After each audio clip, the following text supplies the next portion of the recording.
আসসালামু আলাইকুম রহমতুল্লাহ ভিউয়ার্স, আজকে আমি আপনাদের মাঝে আঙুর একটা বিষয় নিয়ে কথা বলবো। সেটা হচ্ছে যে দেখুন, যে আঙুর দেখুন, এই যে এটা কালার এসেছে, কালো কালার। এই যে এটা কালো কালার এসেছে। এই কালারগুলো হচ্ছে একটা মাকড়ের জন্য। এই যে এটা হচ্ছে একটা মাকড়ের জন্য এই কালারগুলো এসেছে।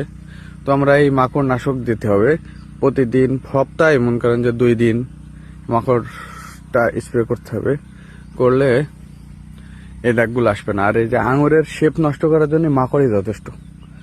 মাকড় যদি আপনার আঙুরে লেগে যায় তাহলে মনে করেন যে আঙুর দেখতে একটু ভালো লাগবে না। তো এটার জন্য ওই যে সিনজেন্টা কোম্পানির ফার্টিমেগ আছে, ওটা পার লিটারে 1 মিলি করে দিয়ে স্প্রে করে দিলে ইনশাল্লাহ সবগুলো মাকড় নষ্ট হয়ে যাবে। তো সবাই স্প্রে করবেন। দেখুন মাশাল্লাহ, অনেক ফল আল্লাহ তাআলা দিয়েছে মাশাল্লাহ, শুকরিয়া আদায় করে শেষ হবে না। এগুলো এখন দেখে মজা হবে না, যখন কালার আসবে তখন দেখে মজা হবে।